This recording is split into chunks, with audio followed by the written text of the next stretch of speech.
The metal doors of the mess hall slid open with a soft hiss. Hana Kim stepped inside, her boots clicking against the polished floor. She was exhausted. Every muscle in her body ached from 14 hours of continuous training. Her stomach had been empty for 18 hours now, and the smell of food made her dizzy with hunger. The mess hall was enormous, stretching out like a small stadium. Hundreds of cadets from dozens of different alien species sat at long tables eating and talking. The noise was overwhelming. Clicks, chirps, growls, and sounds she had no names for mixed with actual words in galactic standard.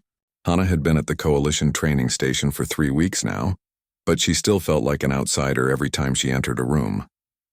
She was the only human here, the only human in the entire academy, the only human most of these aliens had ever seen in person. Hana joined the line for food distribution. Her hands shook slightly as she held her tray. She told herself it was just hunger and fatigue, not nervousness. In front of her, a tall cadet with blue scales and 4 arms collected his meal without any problems. Behind her, someone with fur and a tail did the same when their turn came. But when Hana reached the front of the line, everything stopped. Commander Crick stood there, blocking the serving station. The Velthron was almost 7 feet tall, with dark green scales that seemed to shimmer under the lights. His eyes were cold and yellow, with vertical pupils that focused on Hana like she was something unpleasant he had found on his shoe. "Cadet," Crick said, his voice carrying across the suddenly quiet area around them. "Present your updated biometric clearance." Hana blinked. "Sir, I'm not aware of any requirement for updated clearances. I have my standard identification badge." She held up the badge that hung around her neck. Every cadet had one. It contained all their information and granted them access to food, quarters, and training areas. Crix didn't even look at it. New regulation implemented this morning. All cadets must have updated biometric scans before receiving rations. Without proper clearance, I cannot authorize food distribution to you. Hana felt her stomach twist, and not from hunger this time. "Sir, I wasn't informed of any new regulation. Could you direct me to where I can get this update completed?" "The administrative office handles such matters. They are closed until tomorrow morning." "But sir, I haven't eaten since yesterday morning. I just completed a double training shift." Crix's expression didn't change. "That is not my concern, Cadet Kim. Regulations are regulations. Step aside. You're holding up the line." Hana stood there for a moment, her mind racing. She knew what was happening. This wasn't about regulations. This was about her being human. Commander Crix had made his opinions about humanity very clear from her first day. He believed humans were weak, primitive, and had no place in the Coalition Academy. She could argue. She could demand to speak to a superior officer. She could make a scene. But Hana had learned something in 3 weeks. Making noise, demanding justice, claiming discrimination, all of that just made things worse.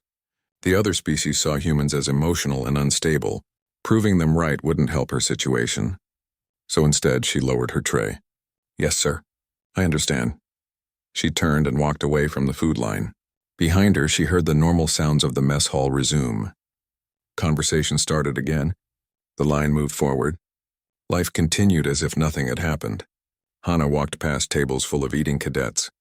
Some watched her with curiosity, others with amusement. A few looked uncomfortable, but none of them said anything. None of them stood up for her. She left the mess hall with her head high and her stomach empty. The walk back to her quarters felt longer than usual. The station corridors were clean and bright, but right now they felt cold. Hana passed other cadets heading to or from various activities. Most ignored her. That was normal. Humans were new to the Galactic Coalition, and most species didn't know what to make of them yet. When Hana finally reached her door, she placed her palm on the scanner. The door slid open. Her quarters were small but functional. A bed, a desk, a storage locker, and a small bathroom. The walls were bare metal. She hadn't decorated. Somehow it felt wrong to make this place feel like home, when she wasn't sure she belonged here at all. Hana sat on her bed and pulled off her boots. Her feet were sore. Everything was sore. She should shower.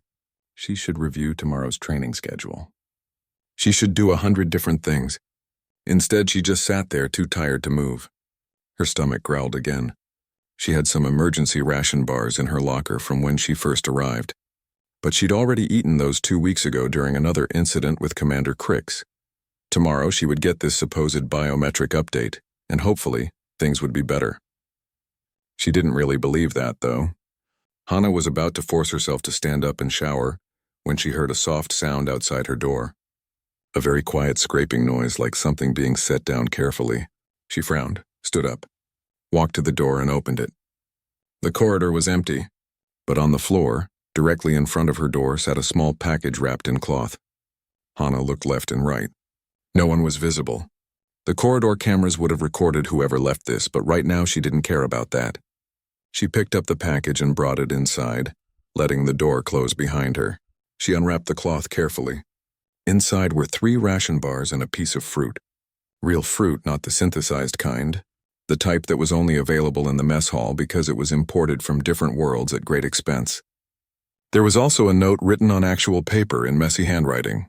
The galactic standard words were broken and simple, like someone still learning the language. Honor feeds the brave. From friends. Hana stared at the note for a long time. Her eyes burned with tears she refused to let fall.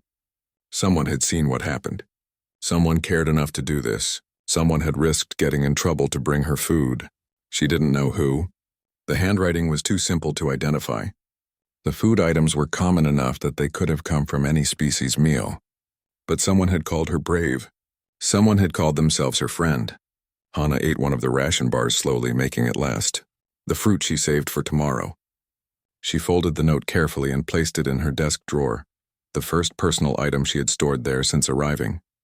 That night, as she lay in bed trying to sleep despite her still hungry stomach, Hana thought about that note.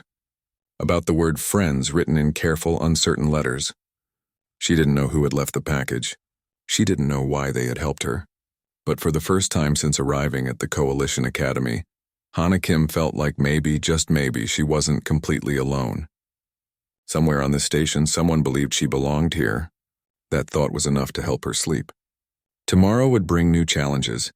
Commander Crix wouldn't stop with one incident. The hostility wouldn't disappear. The training would still be brutal, designed for species with advantages humans didn't have. But tomorrow, Hana decided she would face it all standing tall. Because somewhere out there she had friends. And honor, the note said, feeds the brave. 2 weeks had passed since the first incident, and things had gotten worse. Commander Crix now appeared at the mess hall every single time Hana tried to eat. It didn't matter if she came early or late, if she tried different meal periods or different entrances. He was always there, always finding new reasons to deny her food. First it was the biometric clearance. Then it was a uniform violation because one of her badges was positioned half an inch too low.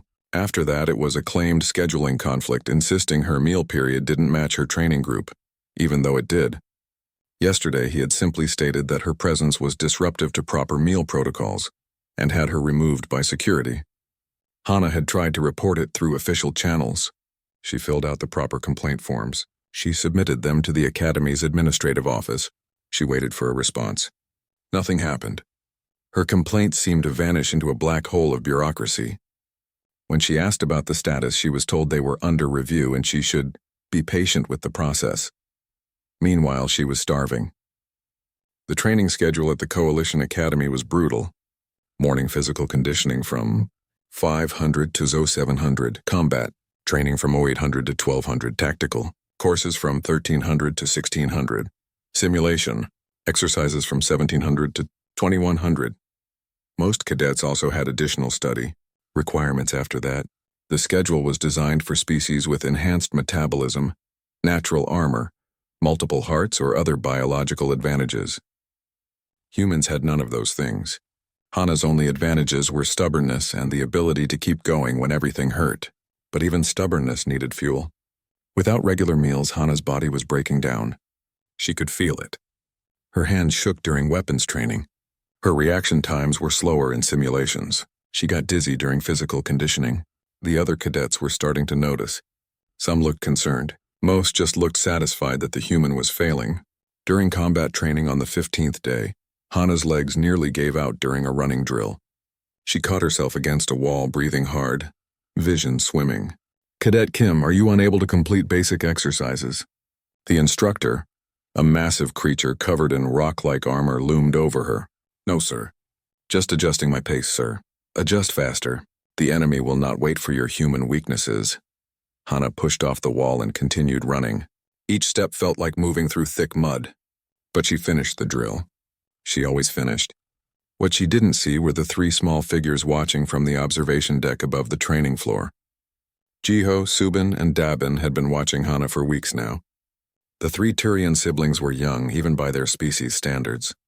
Jiho was 14, the oldest and the most serious. Subin was 13, clever and observant. Dabin was only 12, small even for a Turian cub, but brave beyond his years. Turians were feline in appearance, with sleek fur, large eyes, and natural grace. They were also known for strong family bonds and a deep sense of honor. The three siblings had enrolled in the academy together, as was traditional for their species. "She's getting weaker," Subin said quietly, watching Hana stumble again during the drill. "Commander Crix is still blocking her from the mess hall," Jiho confirmed. "I saw it happen again this morning. He claimed her meal authorization was expired." "That's not fair," Dabin said, his young voice angry. "She works harder than anyone. She should eat like everyone else." "Nothing about this is fair," Jiho agreed. "But what can we do? If we confront Crix directly, he'll have us expelled. Our parents sent us here to learn and serve the coalition, not get kicked out for challenging a commander." Subin's ears twitched, the way they did when she was thinking hard. "We can't challenge him directly. But maybe we don't have to." Both brothers looked at her. "What do you mean?" "We feed her ourselves, secretly, the way we've been doing." It had been the three siblings who left that first package at Hana's door. They had seen what happened in the mess hall that first day, and it had bothered them.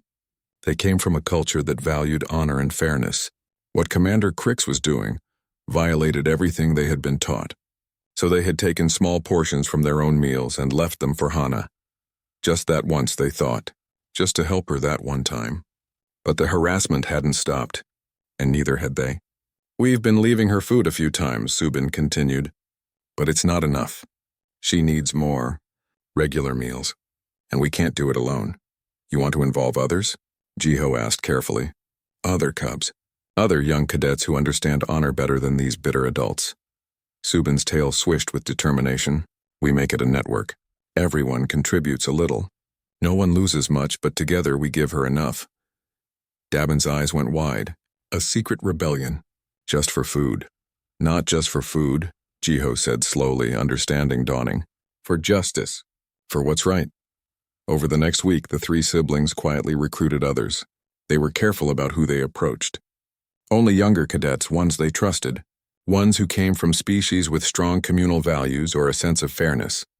They found more support than they expected. Many of the younger cadets had watched Hana struggle and felt uncomfortable with it. They just hadn't known what to do. The Turian cubs gave them a way to help. Soon there were 15 cadets in the network. Then 20. Then 30. Each member would take small portions from their meals. A piece of fruit here, a ration bar there, some protein paste, a vegetable stick. Items small enough that no one would notice them missing, but together they added up to real nutrition. Dabin, being the smallest, became the primary courier. He could move through spaces larger cadets couldn't. He learned the station's ventilation system, the maintenance corridors, the forgotten storage areas. He became a ghost, appearing and disappearing without being seen. Subin handled the logistics. She created a schedule, making sure deliveries happened at different times and locations. Sometimes food appeared in Hana's locker, sometimes in her equipment bag. Once tucked into her training manual in the library. Jiho managed security and distractions. When Dabin needed to make a delivery, Jiho would create diversions. He'd ask instructors complicated questions. He'd accidentally trigger minor alarms. He'd organize impromptu games that drew attention away from where it needed to be. Hana noticed the regular deliveries after the first few days, but she didn't know where they were coming from. She found packages of food almost daily now. Always different items, always carefully wrapped, sometimes with short notes of encouragement written in broken galactic standard. "Stay strong, human friend. You are not alone. Honor sees your courage." The food kept her going. Not enough to fully recover, but enough to function, enough to complete training, enough to survive. Commander Crix noticed something was wrong. He could see that Hana wasn't collapsing as he expected. She was still weak, still struggling, but she was maintaining enough strength to continue. He began investigating. He ordered random locker inspections looking for contraband food. He implemented new mess hall policies requiring all cadets to eat at assigned tables under supervision. Food could no longer be taken outside the dining area, but the Cubs adapted. They began eating less during supervised meals, saving room in their stomachs. Then they would claim fatigue or illness and return to their quarters during brief unmonitored periods. There they could transfer food to Dabin for delivery. Subin discovered that the station's automated recycling systems had brief windows when they weren't actively monitored. The Cubs used these windows to move supplies through waste disposal chutes, retrieving them at safe locations. It became a game of strategy. Crick's implementing new rules, the Cubs finding new workarounds, all while Hana remained unaware of the full scope of what was happening. Until one evening when timing went wrong, Hana returned to her quarters earlier than usual. A training simulation had been canceled due to equipment malfunction. She approached her door and heard a soft sound inside. She opened the door quickly. Dabin froze. The young Turian cub was standing in the middle of her room, a package of food in his small hands. He had entered through the ventilation shaft, which still hung open in the ceiling. For a long moment, neither of them moved. Then Hana's eyes filled with tears. She dropped to her knees, bringing herself to Dabin's level. The young cub flinched, expecting anger or maybe betrayal to authorities. Instead, Hana spoke in his language, Turian words, heavily accented and probably grammatically wrong, but sincere. "Thank you, little brother. Thank you for your kindness." Dabin's ears perked up in surprise. You learned our language?" "I've been trying," Hana said, switching back to Galactic Standard. "I wanted to thank whoever was helping me. I didn't know it was someone so young. You shouldn't risk yourself for me." "You're wrong," Dabin said, suddenly fierce despite his small size. "You work harder than anyone. You never complain. You show honor even when others show you none. That deserves respect. That deserves help. How many others are involved?" Hana asked gently. Dabin hesitated, then decided this human had earned the truth. 32 cadets. My siblings organized it. We call it the Honor Network. Everyone contributes what they can. Commander Crick stood in his office, staring at the report on his desk. The human should have broken by now. She should have failed out, transferred away, or at minimum filed a formal complaint that he could have dismissed as human emotional weakness. Instead, Cadet Kim was still here, still training, still functioning. Something was wrong. He pulled up her recent performance metrics. Her scores had dropped significantly in the first 2 weeks, exactly as he had expected when he began denying her food. But in the 3rd week they had stabilized. Not improved, but stopped declining. She was maintaining just enough strength to continue, which meant she was getting food from somewhere. Crick's scaled fist clenched. Someone was undermining his authority. Someone was helping the human circumvent his perfectly legal denial of service, because that's what it was, he told himself. Legal. He had the authority to enforce regulations, and if those regulations happened to target one specific cadet, well, that was just efficient management. He began investigating. Discreet inquiries among the mess hall staff, review of security footage, random inspections of cadet quarters. It took him 3 days to find evidence. A young cadet, one of those idealistic Turians, had been spotted near the humans' quarters at odd hours. Another was seen taking food from the mess hall in their pockets. A third had been caught accessing maintenance corridors without proper authorization. Cubs, children. They were the ones helping her. Crix felt rage burn in his chest. These young fools thought they were being heroic. They thought they were upholding some noble cause. They didn't understand what they were really doing. Undermining discipline, breaking regulations, and worst of all, helping prove that humans could survive in the Coalition Academy. He couldn't directly punish the Cubs without revealing that he had been systematically denying food to a cadet. That would raise questions he didn't want to answer.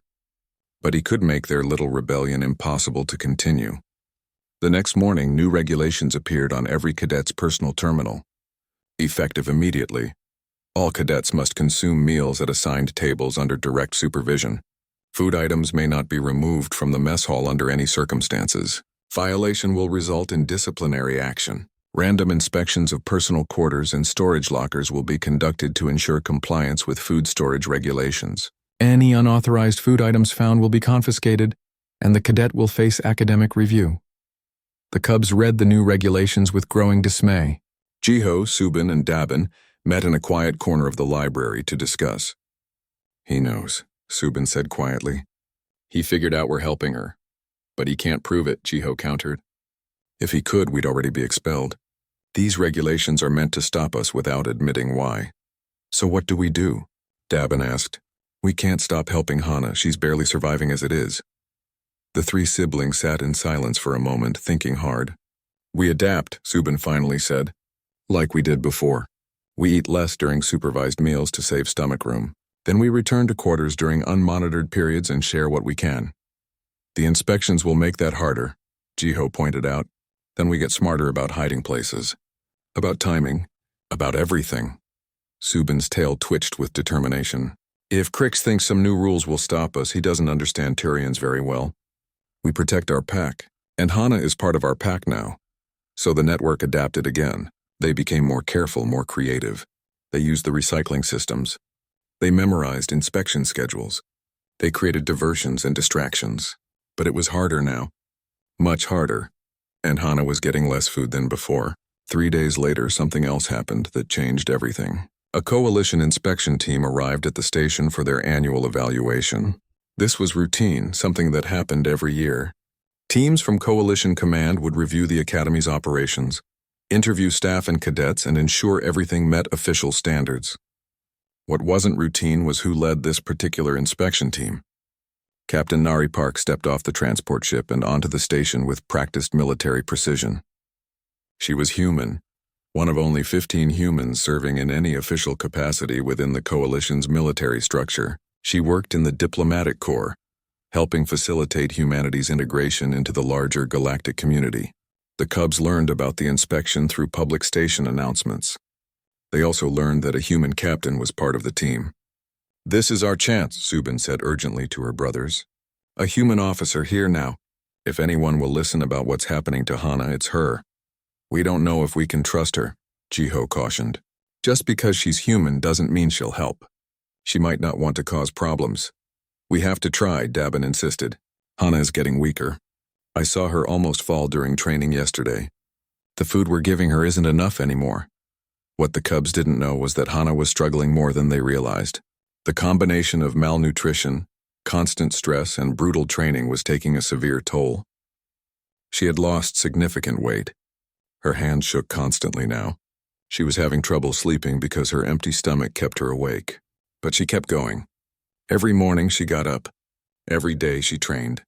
She had made a promise to Dabin, to all the Cubs who were risking so much to help her. She had promised she wouldn't give up. On the 4th day after the inspection team arrived during an advanced combat simulation, Hana's body finally reached its limit. The simulation was designed to test combat effectiveness under extreme stress. Cadets had to navigate a hostile environment, respond to multiple threats, and complete objectives while under simulated enemy fire. It was physically and mentally exhausting even for cadets in peak condition. Hana was not in peak condition. She made it halfway through the simulation. She was moving through a corridor, weapon raised, scanning for threats. Her squad was behind her, counting on her to clear the path forward. Then the world tilted. Hana's vision went dark around the edges. Her legs turned to water. She felt herself falling, tried to catch herself, couldn't. She hit the ground hard. The simulation paused automatically when it detected a cadet down. Cadet Kim, respond! The instructor's voice seemed to come from very far away. Hana tried to answer, but her mouth wouldn't work properly. Everything was spinning. She was so cold. When had it gotten so cold? Someone rolled her onto her back. Voices were shouting. Hands were touching her, checking her pulse, her breathing. Get medical here now! She's not responsive. What happened? Did she get hit? No contact was made. She just collapsed. Hana heard all of this as if from underwater. She wanted to tell them she was fine, that she just needed a moment, that she could finish the simulation. But darkness was pulling at her, and she was too tired to fight it anymore. The last thing she heard before everything went black was someone saying, "Her pulse is weak. Get her to medical bay immediately." The medical bay of the Coalition Academy was state-of-the-art, capable of treating dozens of different species with wildly different biologies. When Hana was brought in unconscious, the staff immediately began scans. What they found alarmed them. Severe caloric deficiency, the head medical officer reported. studying the scan results with growing concern. Dehydration. Her body is literally consuming itself for energy. How long has she been in this condition? Unknown, an assistant replied. Should we contact her training instructors? Contact everyone. This cadet should have had regular access to proper nutrition for 3 months. These readings suggest she's been starving for weeks. This is a serious academy oversight. The medical officer, a Sarian named Dr. Yara, took her job very seriously.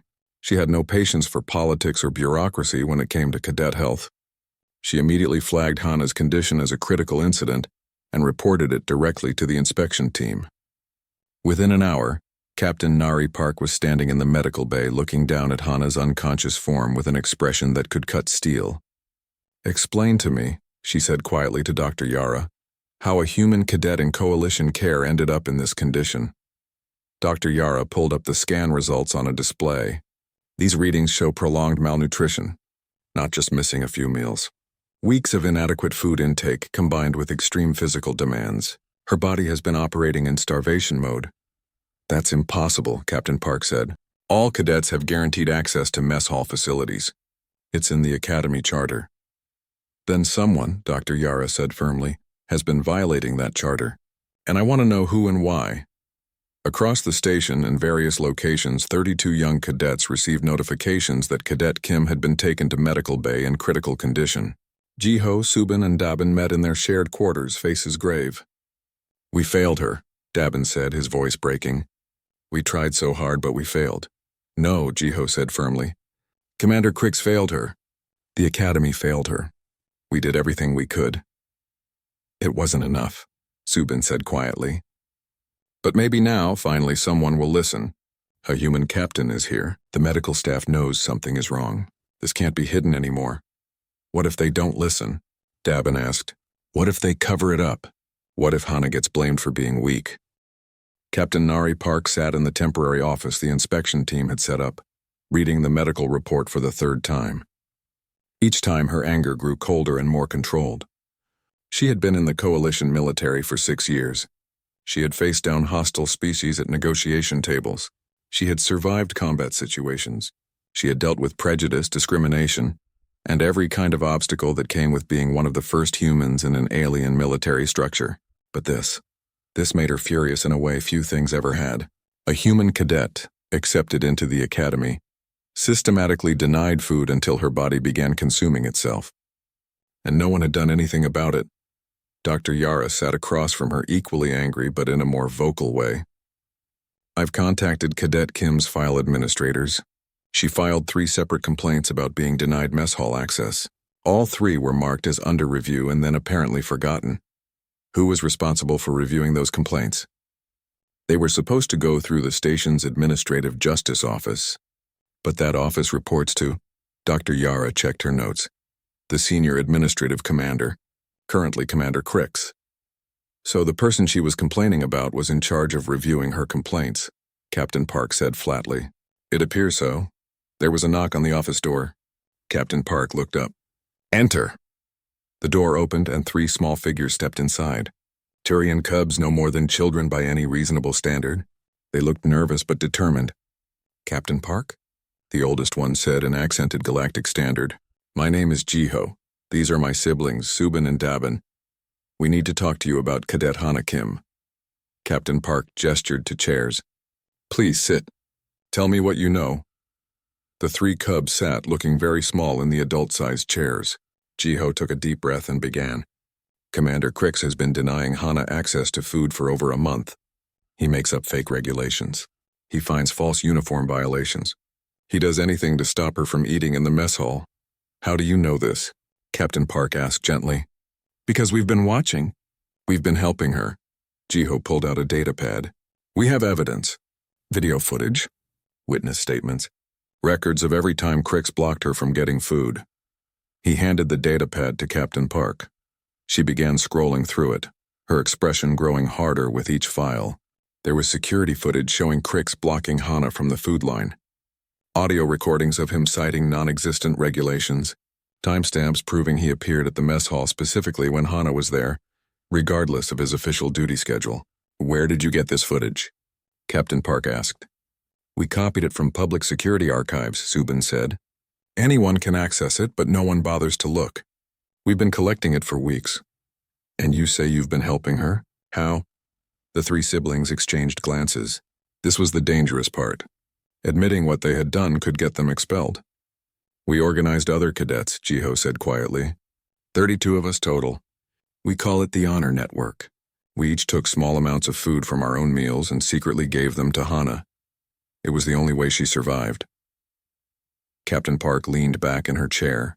These children had created an underground supply network. They had gathered evidence. They had risked their own positions to help someone who was being systematically abused. Why didn't you report this to authorities? She asked. We tried, Dabin said, his young voice frustrated. Hana reported it. Nothing happened. We talked to our squad leaders. They said to mind our own business. The adult cadets told us not to cause trouble. Everyone knew what was happening, but no one wanted to challenge Commander Crix. He has powerful political connections, Subin added. He's from an old Velthron military family. People are afraid of him. Dr. Yara, who had been listening silently, spoke up. These cubs showed more courage than the entire academy staff. They should be commended, not questioned. Captain Park nodded slowly. I agree. But I need to ask you something important. Are you willing to testify to all of this officially? It could get difficult. People will try to discredit you. They might say you're making it up or exaggerating.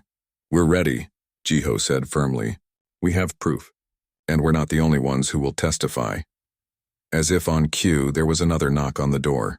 This time, when it opened, a whole group of young cadets stood there. Different species, different sizes, but all with the same determined expression. We're part of the Honor Network, one of them said. We want to testify too. Over the next 3 hours, Captain Park interviewed 32 young cadets. Each one told the same story from different perspectives. Each one provided evidence. Together, they painted a damning picture of systematic harassment and institutional failure. But Captain Park knew she needed more.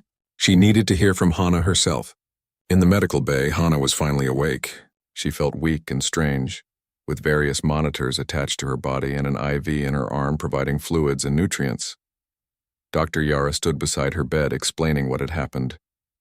You collapsed during training. Your body was in severe caloric deficit. Frankly, Cadet Kim, I'm amazed you lasted as long as you did. How long was I unconscious? Hana asked. 18 hours. You needed it. Your body was exhausted. Dr. Yara paused. The inspection team wants to talk to you. Captain Park specifically. She's human, like you. She's investigating what happened. Hana's first instinct was to refuse. To say she was fine, that she could handle it herself, that she didn't need help. That instinct had been drilled into her by 3 months of isolation and hostility. But then she thought about Dabin, crawling through ventilation shafts to bring her food. About Jiho and Subin organizing 32 cadets to help her. About all those young cubs who had risked their futures because they believed in fairness. If they could be brave enough to speak up, so could she. I'll talk to her, Hana said. Captain Park arrived 20 minutes later. She pulled a chair up beside Hana's medical bed and sat down. Cadet Kim, she said formally. I'm Captain Nari Park, Coalition Diplomatic Corps. I'm part of the inspection team. I need you to tell me, in your own words, what's been happening here. Hana took a breath and told her everything. The first incident with Commander Crix. The repeated denials of food access. The fake regulations. The complaints she filed that went nowhere. Her decision not to make a big issue of it because she didn't want to seem weak or emotional. Captain Park listened without interrupting. When Hana finished, she asked, Why didn't you keep pushing? You could have demanded to speak to higher authorities. Because I'm the only human here, Hana said simply. Everyone already thinks we're weak, overly emotional, unsuited for the coalition. If I caused a scene, if I demanded special treatment, if I acted like humans always need help, I would just prove them right. I thought I could handle it myself. You nearly died trying to handle it yourself. I know, but I also know that 32 cubs put themselves at risk to help me. They didn't have to. They could have ignored it like everyone else. But they chose honor over safety. Hana's voice grew stronger, so if they're brave enough to testify, I'm brave enough too as well. Whatever happens to me, I want the truth known. Captain Park smiled, the first real smile Hana had seen from her. Good, because those cubs are already giving statements. And they brought evidence that's going to make this very difficult for Commander Crix to deny. The formal hearing was convened 2 days later. The inspection team had authority to conduct immediate investigations into serious violations of coalition standards. What they had uncovered definitely qualified.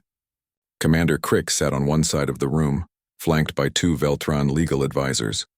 He looked confident, certain that his political connections and rank would protect him.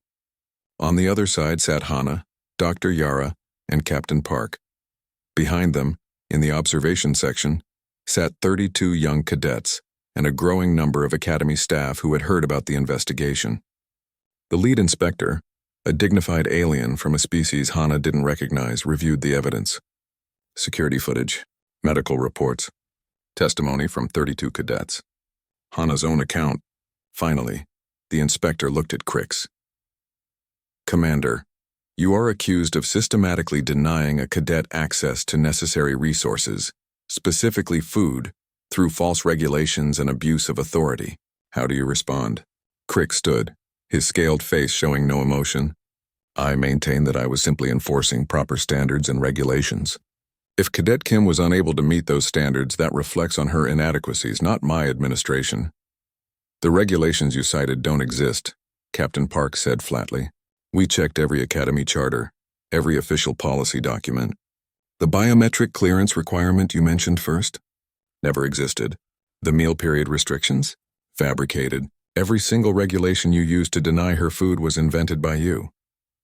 That's a matter of interpretation, Crix said smoothly. As Senior Administrative Commander, I have discretion in how regulations are applied and enforced. You have discretion, the lead inspector agreed. But not unlimited authority, and certainly not authority to target a specific cadet based on their species. I never targeted her species. I simply maintained standards.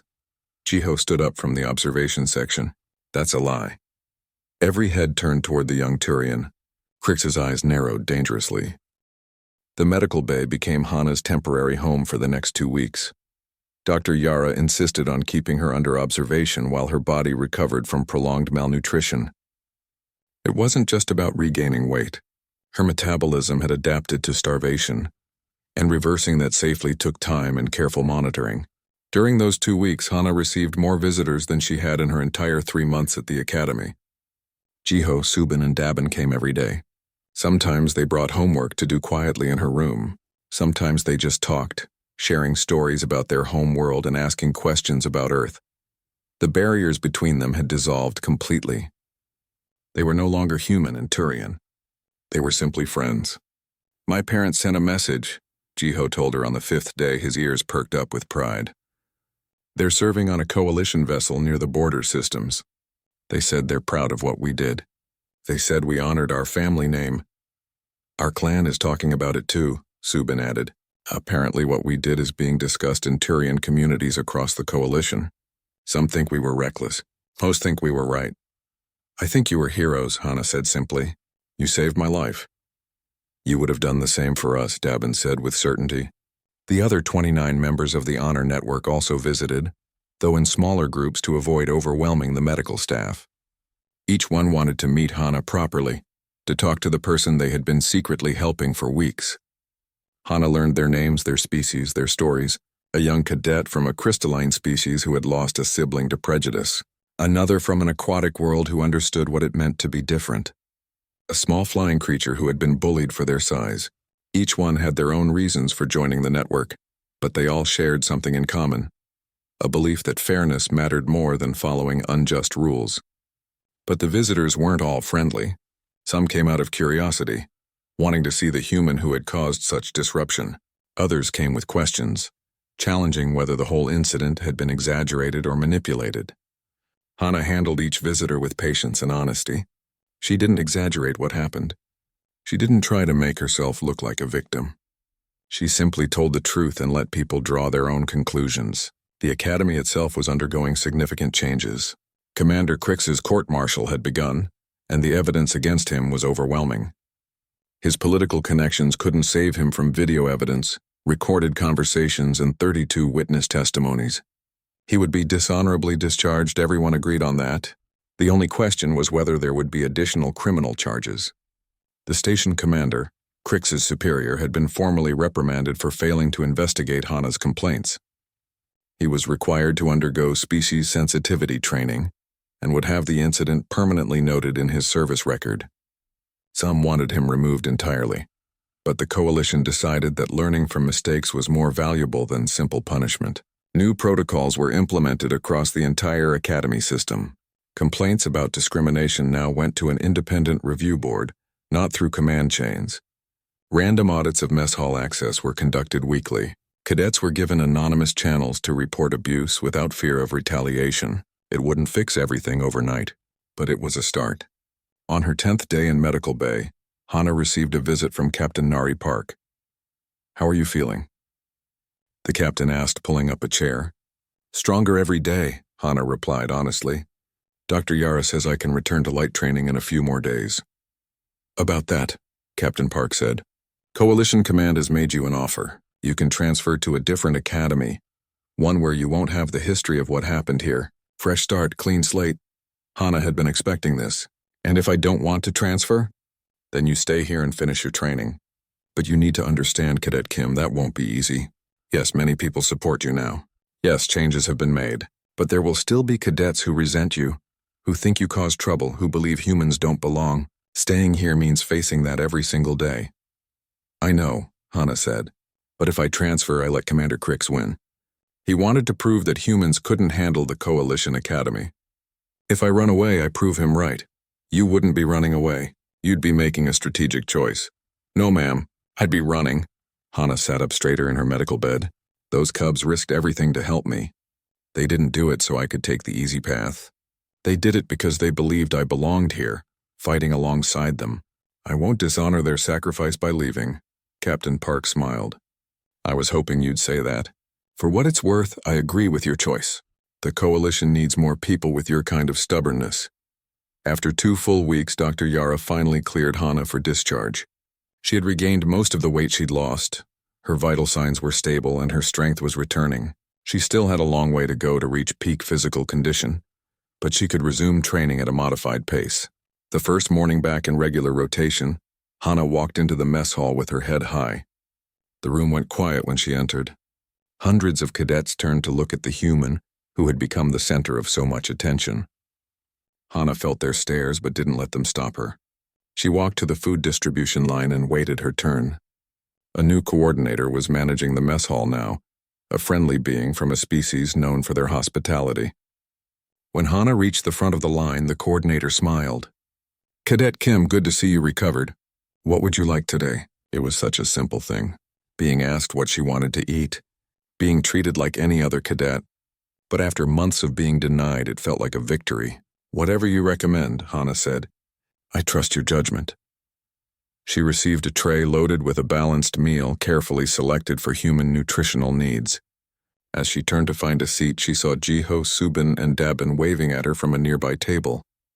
Hana joined them, setting her tray down with a genuine smile. Around them, other members of the Honor Network were also eating, creating a cluster of young cadets from different species all sitting together. "How does it feel?" Subin asked. "To eat in the mess hall without anyone harassing you?" "Strange," Hana admitted. "Good strange, but strange. I keep expecting someone to stop me." "If anyone tries," Dabin said fiercely, "they'll have to deal with all of us." Training resumed that afternoon, and Hana quickly realized how much ground she had to make up. Weeks of malnutrition had cost her strength, speed, and endurance. Cadets who had been at her level were now far ahead. But Hana had learned something important. She didn't have to do this alone. The 3 Turian cubs trained with her whenever schedules allowed. They helped her with techniques that played to her strengths. They covered for her weaknesses. They formed a squad that worked together rather than as individuals. And something interesting happened. Their cooperation, so unusual in the competitive academy environment, started producing results. Human strategic thinking combined with Turian pack coordination created advantages neither species had alone. Instructors began to notice. During simulation exercises, Hana's squad consistently outperformed groups made up of individually stronger cadets. When asked to explain their success, Jiho said simply, "We trust each other. We know our weaknesses and our strengths. We work as one unit." It became a teaching example. the human and the 3 Turian cubs, showing what the coalition was supposed to represent. Not everyone appreciated this. There were still cadets who muttered that Hana had received special treatment, that she had manipulated everyone with a sob story, that the cubs were naive children who didn't understand reality. Hana heard the whispers but didn't let them distract her. She had learned that she couldn't control what others thought. She could only control her own actions. 6 months after Commander Crix's removal, Hana took her intermediate certification exams.